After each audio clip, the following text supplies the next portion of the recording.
He's the head of player support at Supercell. And he has actually a very long title, so I had to break it down. He's also the global localization and anti-fraud activities for Apple, iTunes and Google Play. And I think there are another part that you will tell. I think he has more than 10 years of experience in the entertainment and gaming industry. He used to work for Blizzard Entertainment before, and other... Yes. And also big companies like MediaMarkt and others. His expertise is in group management, customer service, gaming services in general, and I think that he's the best person to talk about customers' experience, and that's why he's here, to give you an inspirational talk on his favorite topic. Thank you, Frank.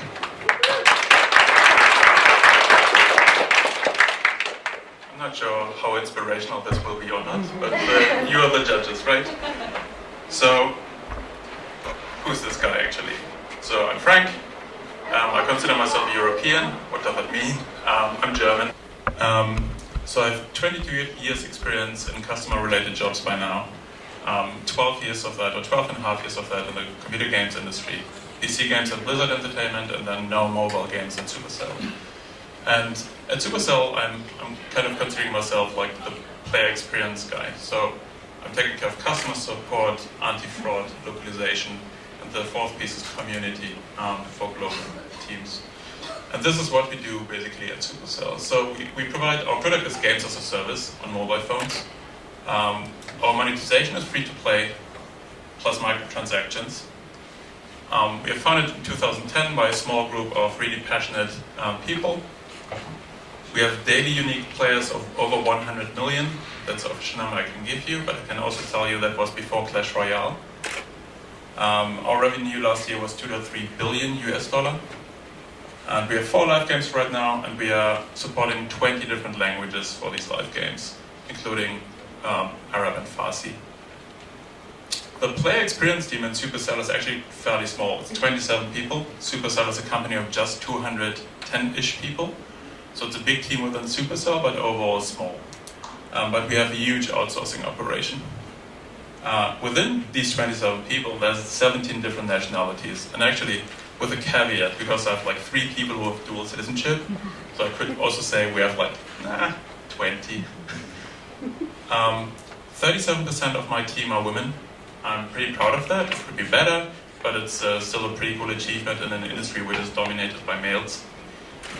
If I would look at key personnel within my team, and of course we kind of consider everyone as key personnel at Supercell, but like people who are in central positions within the team, 60% of them are women.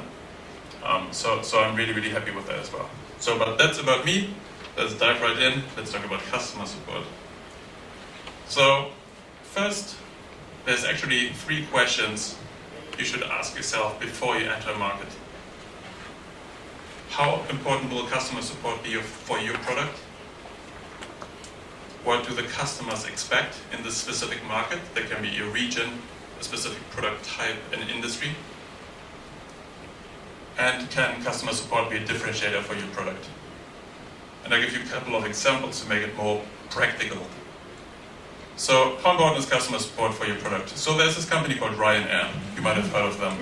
It's not an IT company, but really the mechanics, the underlying mechanics work very well for all industries. So Ryanair, if you Google Ryanair and customer support, and I invite you to do so, you will find horrendous stuff. So they removed check-in at the airport. If you arrive at the airport without your boarding pass, welcome, here's 45 euros and your boarding pass. So you have to pay. The latest airplanes, they're ordered with 2 toilets less, so they can fit 6 additional seats. So you have 6 more people on the airplane, but 2 less toilets. Great customer support.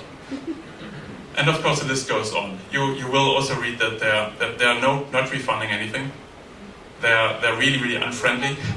They will make it hell to get your passenger rights, which are pretty civilized in the European Union. So it's generally a really bad experience, right? So on Trustpilot, which is a review aggregation website for people, They in fact have 1 out of 5 stars. It's a really, really low rating, one of the worst you can find out there. And it's of course a place where people rant about companies, but this is really, really bad. Now, they figured that out themselves as well. So, as O'Leary said, we should try to eliminate things that unnecessarily piss off people. And they're actually doing a little bit better recently. But guess what?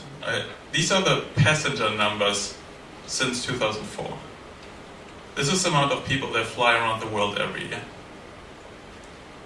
So, despite their horrendous customer support, they're kind of successful in what they do. And it's not only these numbers, right? They're also the most profitable European airline. They have the least delays, and they have the biggest profit. And actually they by now have the biggest cash pocket of over $4 billion to do things like buying new airplanes, etc., etc. So they really have a strategic advantage over other airlines. Now, if you want to be these guys or not, right, because they really have a horrible reputation, also amongst employees. But there's definitely learning in here, and the learning is, can my product be successful without good customer support? And depending on what your product is, that might be true. What do your customers expect? Here again, the company I work for, Blizzard Entertainment, they had this product called World of Warcraft. It's a computer game, PC only. It's a game as a service, so you pay a subscription fee to play it. It's about $10 to $15 a month, depending on how, in which time frames you purchase the time. And you have to pay for the box. So originally that's $50, and then about $15 a month, if you want to keep playing. It's a pretty nice model. It was released in 2004, had a peak subscriber base of over 10 million people. It dipped, but today they're about 7 million. They're not reporting these numbers anymore. In 2012, the peak staff for customer support only, the head inside of the company, was over 3,000 people. Guess what? They're still ranked number 1 in the MMO space today. They're the number 1 subscription-based, massively multiplayer online game. And they still make about $50 million a month with this game. Now, a lot of other companies try to get a chunk of that cake. There's a company called Funcom and BioWare. They both released games in 2008. One of them, BioWare, they had the IP of Star Wars, really big brand. It was called Star Wars: The Old Republic. The development cost of this game was a mind-boggling $200 million. So before they saw a single cent coming back in, they spent a lot of money. And guess what? Because Blizzard established a standard for customer support by that time, they could not just go online and hope for the best. They needed to have really, really good customer support, because people who subscribe to your product, they will want support for that money. So they invested $200 million, and then they had to get a staff of 1,500 people for customer support before they made a cent. Guess what? It didn't go so well. And after the first subscription months, it really tanked. So in 3 months, they lost half of their customer base. And eventually, a couple of years later, they had to go free to play.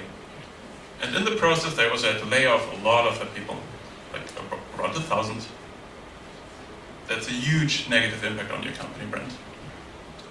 ZeniMax Online is the latest example. They also didn't work. All the games they produced are today free to play, because that's the only way they can make money out of this.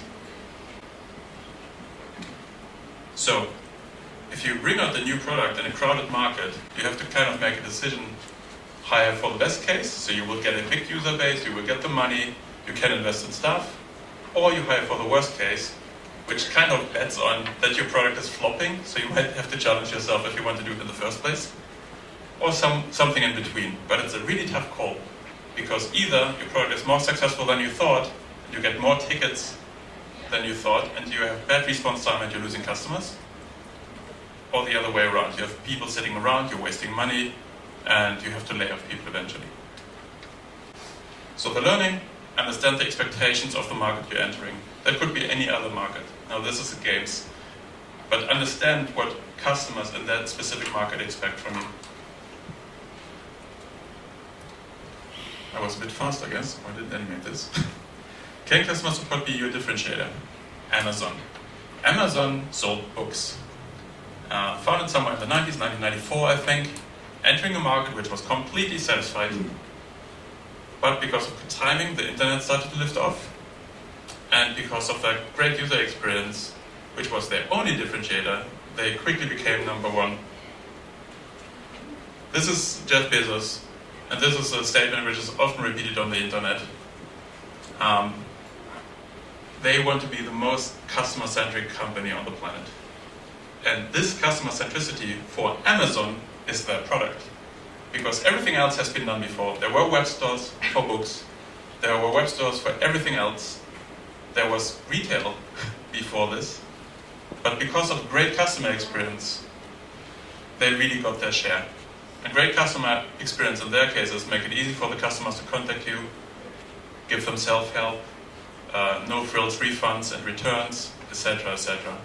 And today, in fact, if you look for the most popular companies in the customer support side, Amazon will often be listed as number one. And this also has a great impact on the financials. So they're the third biggest retailer in the world by now, from 1994 to today. There's two, the number one and two. Number one is Walmart. They founded in the 60s. And so CVS, also an American company, founded in the 60s. So Amazon, and actually further down the line, Alibaba, with a similar philosophy, are catching up fast to these old established brands. And ultimately will overtake them. I'm pretty confident about this, because they're disrupting the market. So the learning here is good customer support can have a disruption impact on your product, depending on how customer-centric and customer support focused it is. Now a different piece, completely different topic, the customer support funnel. A lot of organizations will start by having people responding to customer requests right away, but I believe this is wrong. So there's a few steps. First, the first thing you should do before anything else is to understand the product and then remove the need for your customers to contact you. So I'll give you an example from Supercell. In Clash of Clans, which is today still one of our biggest games, players were not able to change their names. What happens is that players started to play the game, gave themselves a stupid name, and then they figured out, oh, I actually like it. I want to keep playing this. But the name is horrible. So what am I do? Oh, I contact support. Great idea. But support would say, nope, you're not changing your name. And there's also no way for them to do it themselves. Early in 2015, name change requests at Supercell made up 25% of the ticket volume. At an average cost of $1.50 per ticket, incoming volumes in the 100,000 a month, that accumulates to pretty big amounts of money very quickly. So we fixed that by allowing people to rename themselves. So you need really, like, ideally you do a testing, you get a testing group of people who have no clue about your product, set them on it, and watch them for a day, and try to learn from them what they're doing. And then you remove all these obstacles. Educate your customers. If you cannot remove the need, you need to educate them. You need to explain things to them. If they have the chance, they will educate themselves. And that can be in writing with FAQs, that can be videos they can watch, that can be tutorials they can take. Anything where they can acquire knowledge by themselves is great. This is, well, the next step is automate. Automations work much better than humans in many, many cases. People have a little bit of a bad feeling about bots these days and machine learning and AI because it sounds horrible. And many companies try to give you the illusion that they're talking to a human being, but then there's actually a bot behind this. I don't think that's the right way. But if there's a benefit for the customer to talk to a machine, then they won't care. I'll give you a concrete example. If you get, let's say, 100,000 contacts a week, and 20% of that is, like in our case again at Supercell, it's lost accounts. Lost accounts is a situation where I cannot play the game. So I have to contact support. If I have to wait until a human being picks up my case, that's all time I'm losing as a player. But if a bot picks up my request right away and asks me the right questions, I need this information to restore your account, but it's in real time, I'm a really happy customer, despite a bot. I don't need empathy. I just want my account back. So you try to find ways of getting rid of stupid contacts and make a machine do it, especially if it's repetitive stuff. And then the last line of defense is people. And people should take the complex cases, which are really interesting. Today, customer support has a bad reputation of being like a job which doesn't need a lot of qualifications, it's not a career, etc., etc. But this vision is changing at the moment. And there's a few companies really pushing this agenda forward. If you make the job of that agent meaningful and not just a template machine who gives replies of, no, I'm not changing your name. Ah, I sent a template on, I need these things from you. Blah, blah, blah, blah. That's horrible. But if you give them meaningful stuff to do, if it's really interesting, then they will like their job and they might want to have a career in this industry. And you might also be able to pay them more than what we do today. A lot of inspiration on this is taken from a book from Bill Price and David Jeff. It's called The Best Service is No Service. These are the guys who kicked off their Amazon support in the beginning. They now have their own consulting company. I can highly recommend that book. There's a lot of fluff in there. I'm saying that as a German. It's written by an American. But if you ignore all the fluff, there's still a lot of very, very valuable content in there. So I highly recommend reading this book.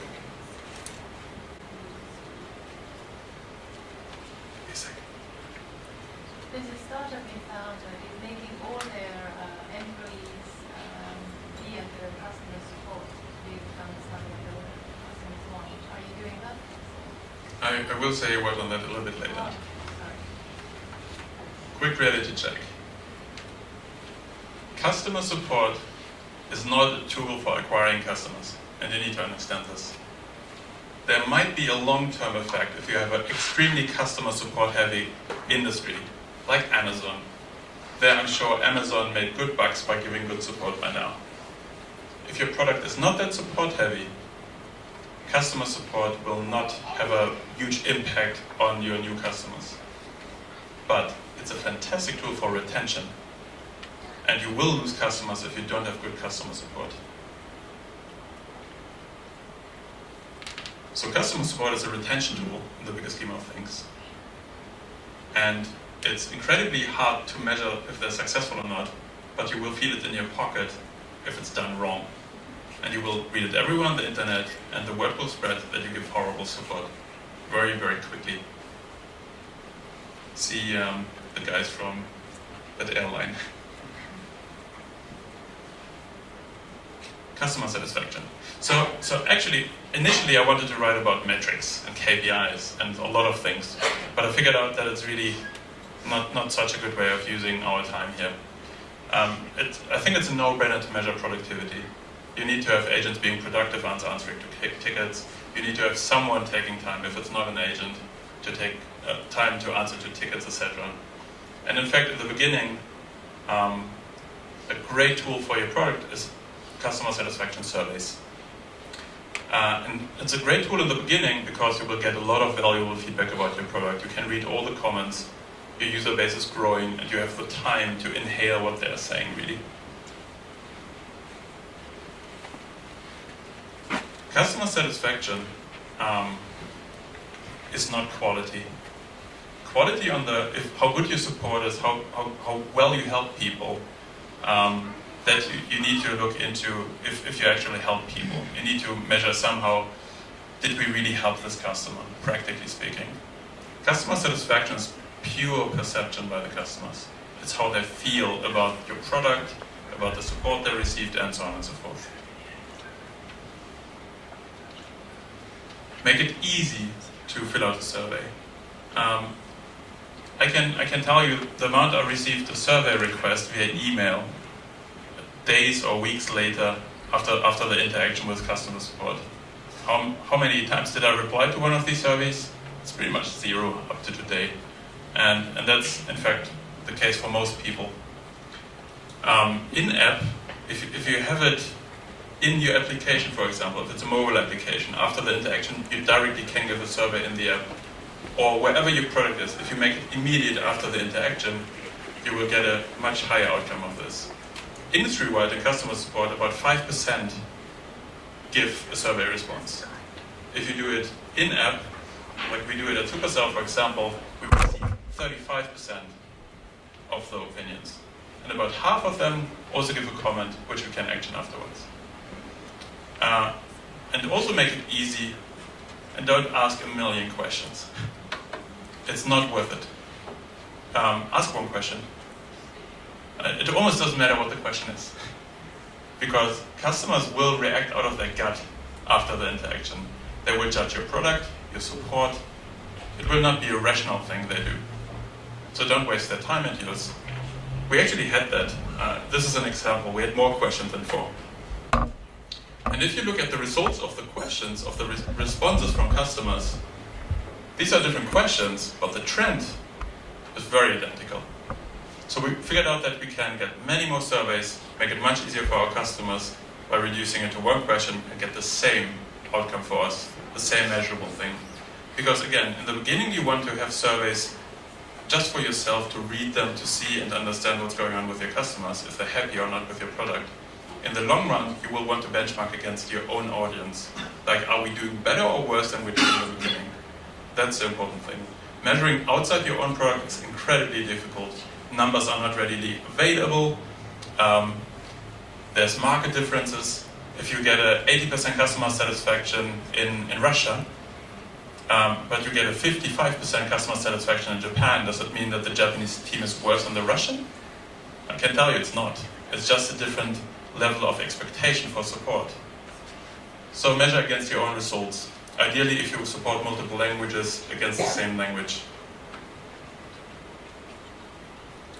The number one reason why customers are happy or not is your product. And even if you have the best support agents on the planet, or the best people responding to customer requests, developers, doesn't matter. If the results are low, that doesn't necessarily mean they're bad in their job. It might very much mean that your product is not that good. Or they're not happy with it at least. The number 2 factor is response time. Over everything else, it has the biggest impact on your results. If you're fast, but you give a wrong response, no problem. People will forgive you. If you wait 48 hours or weeks before you get back to a customer and you give the perfect response, nobody will care, you lost that customer. So focus on being fast. Being fast is really of the essence. And not only the first reply. Be fast every time you interact, when it's back and forth. When you're fast the first time, and then it takes 48 hours until you respond to the first reply, they will think, what the hell? So really focus on fast responses. It's much better to reiterate quickly with the customer and make them happy. A word on Net Promoter Score, because it's really, it's a big metric out there. A lot of companies measure it. And a lot of startups these days are actually measuring it and showing them, oh, look, I have this great Net Promoter Score, we're going to be great. The reality is, a lot of the companies which have great Net Promoter Scores, which try to compete with companies like Amazon, etc., they're not longer there half year down the line. And you're like, okay, but wasn't Net Promoter Score a great predictor for the future? It is not. It is not, because Net Promoter Score is great when you compare similar products. You're a telco, there's another telco, you both offer an iPhone 7. It will cost the customer 29 euros a month. You will have unlimited 4G internet. Great. Both companies offer exactly the same thing. The only differentiator then you have is customer support. And then you can compare your Net Promoter Score and can draw conclusions for future success of your company. If, let's say, you want to play Clash of Clans with your friends, you can only do that with us. So you cannot just go to another company and play the game. So Net Promoter Score wouldn't tell us anything. It's really a comparative tool. And we measured it. I can tell you, for us it had 0 impact on monetization, retention, or player behavior, like playtime. So NPS is just one of these scores out there. But what I'm asking you to do is to ask yourself, what is important for my product and measure that. Summary: understand your product, the competition and the people using your product. Respect the customer support funnel. Good customer support is a retention tool, not an acquisition tool. And understand how satisfied customers are and how to measure it. And that's it. Thank you.